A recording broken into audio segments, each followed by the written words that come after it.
Hello, this mini lecture describes inhibitory ligand-gated channels. You'll see several themes that are familiar to you from the nicotinic acetylcholine receptor family, which are excitatory. As usual, it's a good idea to have a brain region in mind and a set of processes in mind when we discuss a molecule. Let's keep our minds on the cerebellum during this lecture. Actually, every neuron in the brain probably has GABA A and or glycine inhibitory receptors. Many cell types in the brain, but not all of them, make GABA. Those are inhibitory neurons. For instance, in the cerebellum, we have the Purkinje cells, large, beautiful cells. If we see them from the face angle, the Purkinje cell looks like an enormous hand, 50 microns or so in diameter, with lots of dendrites and one axon coming down. If we see it from the side, they're all, incidentally, they're all lined up together. So all of the Purkinje cells from the side look like this, their hands a bit narrower. In addition to those Purkinje cells, the cerebellum also has basket cells, GABAergic, stellate cells, and Golgi cells. And all of these cells then are going to be able to activate inhibitory receptors on postsynaptic neurons. There's also a set of excitatory cells that release glutamate. These are vastly important. In fact, they are a plurality of the cell type in the central nervous system. That is, granule cells are approximately 10% of all of the cells in the brain.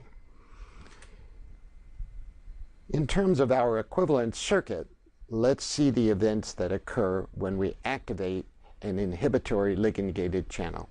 The key observation here is that the ion that fluxes through the inhibitory ligand-gated channel is an anion, mostly chloride. And so, in fact, the reversal potential, EIPSP, for the inhibitory postsynaptic potential, IPSP, for the inhibitory GABA and glycine receptors is roughly equal to the Nernst potential for chloride.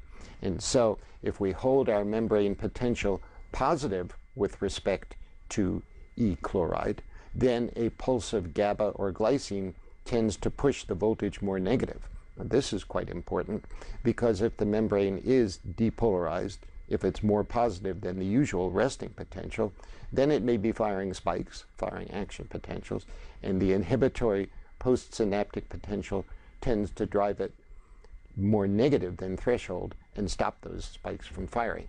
We can see either the equation or the equivalent circuit for some insight here. Now we've dropped the arrow from the resting potassium channels because they're resting and they're always open. We have the additional conductance shown here in blue, which is the chloride conductance, under the control of the GABA or glycine receptors. And it is opposing the excitatory conductance under the control of nicotinic receptors, or as we'll see in the next lecture, the glutamate receptors. And so the more excitatory channels open, the more depolarized the cell becomes. We can see that down here with this term EPSP. But the more inhibitory channels open, the more that depolarization is resisted and the more the cell wants to be driven toward E chloride, which is around minus 80 millivolts. So that's more negative than the usual resting potential. So we can see the equation, we can see the equivalent circuit, or we can see the actual traces that one might record in an experiment underlying the inhibitory effect of GABA or glycine receptors. This is a familiar diagram to you, and at this level of resolution, the nicotinic acetylcholine and the GABA A and the glycine receptors all look alike.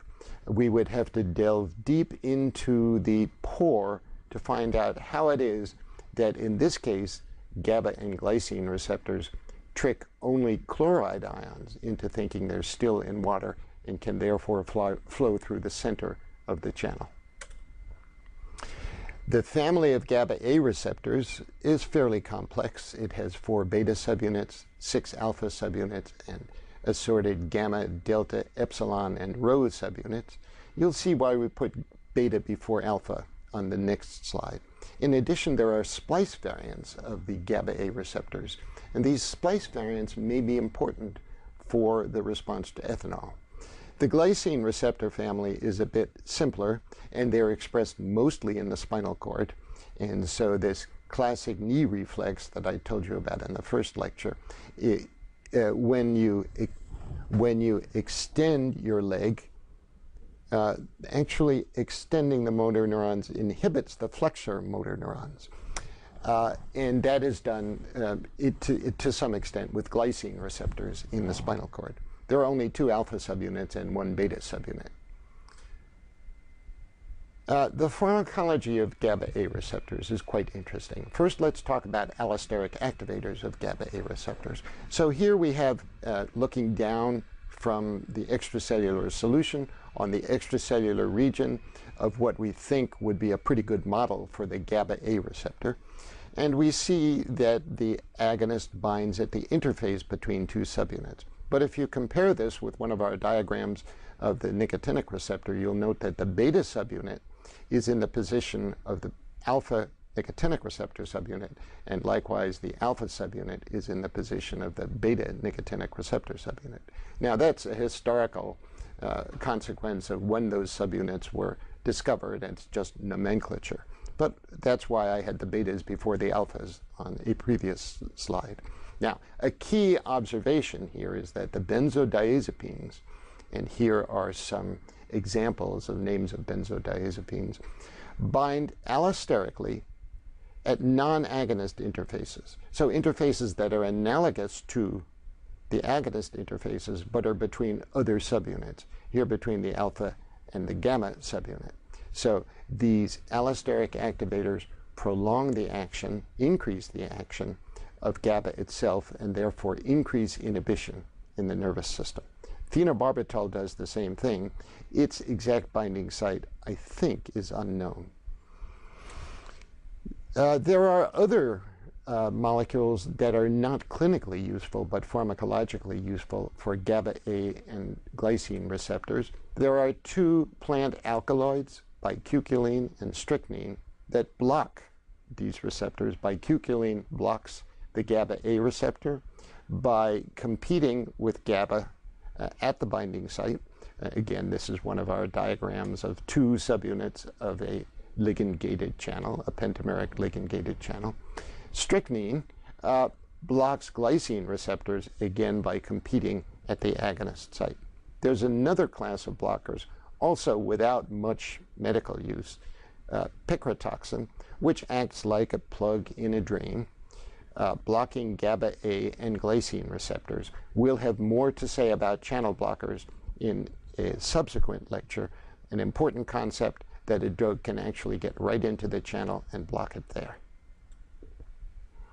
There are additional important potentiators of GABA A receptors as well. Some steroids, which quite possibly underlie premenstrual syndrome. I think that this literature is rather incomplete at the moment, can potentiate GABA A receptors.